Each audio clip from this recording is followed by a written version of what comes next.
Hello दोस्तों, आप सभी का स्वागत है आज की और एक नई कहानी में। अनैया की दुनिया स्लेटी रंग की हो गई थी।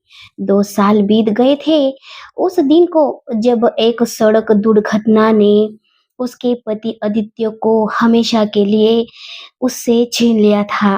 वो 3 कमरों वाले उस फ्लैट में रहती थी, जहाँ हर कोना आदित्य की यादों से गूंजता था।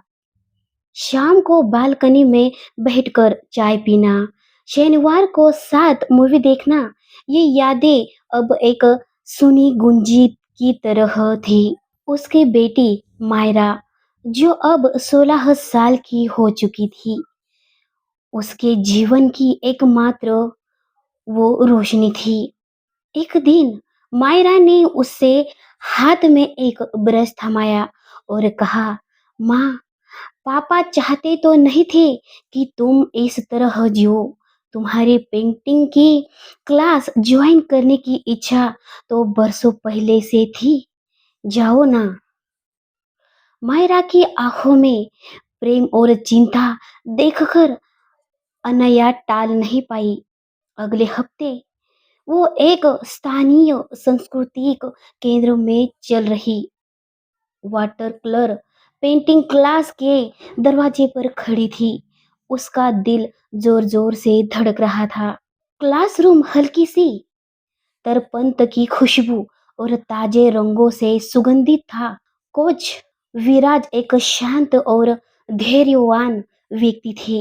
उसकी उम्र लगभग 35 साल होती होगी और उसकी आंखों में एक अजीब सी शांति थी। उन्होंने अनैया का स्वागत एक मुस्कुराहट से किया, बिना किसी अनावश्यक सहानुभूति के। पहले कुछ दिन अनैया के लिए संघर्षपूर्ण थे। वो बार बार गलतियां करती, रंगों को घुमाते हुए भी उसका मन नहीं लगता। लेकिन विराज ने कभी उसे हस्तोत्साहित नहीं किया। जब वो एक फूल की पंखुड़ी का रंग गहरा कर रही थी, विराज ने कहा, अनैया, कभी कभी गहरा रंग उदासी नहीं, गहराई को दर्शाता है, उसे स्वीकार करो। यह पहली बार था जब किसी ने उसकी उदासी को ठीक करने की कोशिश किए बिना सब उसे स्वीकार किया था। उस दिन से अनैया के कैनवास पर धीरे धीरे रंग फूटने लगे। एक शाम क्लास के बाद बारिश होने लगी। अनैया ने छतरी नहीं लाई थी। विराज ने अपनी कार से उसे घर छोड़ने का प्रस्ताव रखा। गाड़ी में बैठकर बारिश की फुहारे की आवाज के बीच दोनों ने बातें शुरू की। पता चला कि विराज भी 5 साल पहले अपनी पत्नी को एक लंबी बीमारी के बाद खो चुके थे। कला ही थी जिसने उसे एक दर्द से बाहर निकालने का रास्ता दिखाया। ये सामा दर्द एक अदृश्य धागे की तरह था जो उन्हें जोड़ने लगा। वे सिर्फ शिक्षक और छात्रा नहीं रहे, बल्कि दो ऐसे इंसान बन गए जो एक दूसरे के दर्द को बिना शब्दों के समझ सकते थे। अनया के अंदर एक नया संघर्ष शुरू हो गया।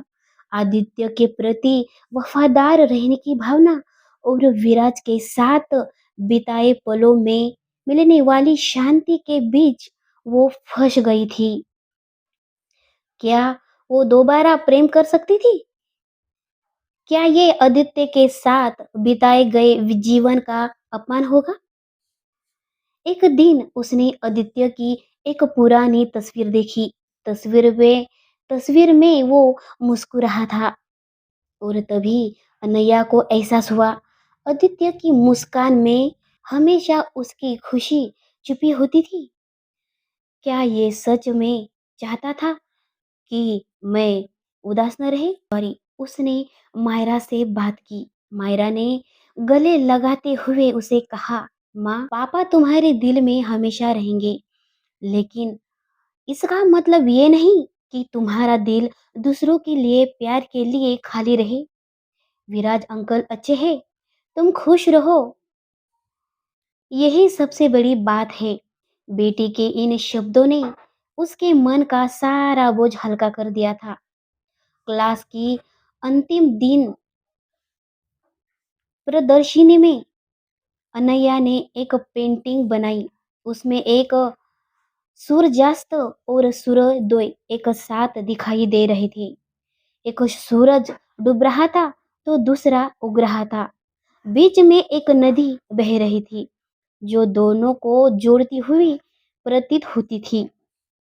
ये उसके जीवन का ये उसके जीवन का प्रतीक था। आदित्य का सूरजास्त था जिसकी रोशनी उसके जीवन को हमेशा प्रकाशित करती रहेगी। और विराज एक नए सूर्योदय की आशा था। प्रदर्शनी के बाद विराज ने उसके पास आकर कहा, ये बहुत सुंदर है अनया, उसमें पूरी एक कहानी छुपी है। अनया ने मुस्कुराते हुए कहा, हाँ, और ये कहानी अभी खत्म नहीं हुई। उस दिन उन्होंने एक दूसरे के लिए अपनी भावनाओं को स्वीकार किया। ये कोई जुनूनी प्रेम नहीं, बल्कि एक शांत, गहरी समझ और एक दूसरे के प्रति आदर का भाव था। ये दो टूटे हुए दिल का मिलन था जो एक दूसरे का सहारा बनकर फिर से जीवन की राह पर चल पड़ा था। अनया ने सीखा, प्रेम एक ही बार नहीं होता। जीवन में प्रेम के कई अध्याय हो सकते हैं। एक अध्याय के समाप्त होने मतलब जीवन की कहानी अंत नहीं है। सहारा के साथ आगे बढ़ने पर जीवन हमें दूसरा मौका और देते हैं। उसके लिए विराज दूसरा सूरज नहीं बल्कि एक नए दिन की पहली किरण थे जिसमें उसे अंधेरे से निकालकर एक नई खूबसूरत जिंदगी की शुरुआत का एहसास करवाया। तो मेरे प्यारे दोस्तों, कैसी लगी आपको ये मेरी छोटी सी कहानी? आपको ये कहानी पसंद आई होगी तो प्लीज़ वीडियो को लाइक और मेरे चैनल को सब्सक्राइब ज़रूर करें। धन्यवाद। दोस्तों, ये कहानी पूरी तरह से काल्पनिक है। ये कहानी सिर्फ आपके मनोरंजन के लिए बनाई गई है।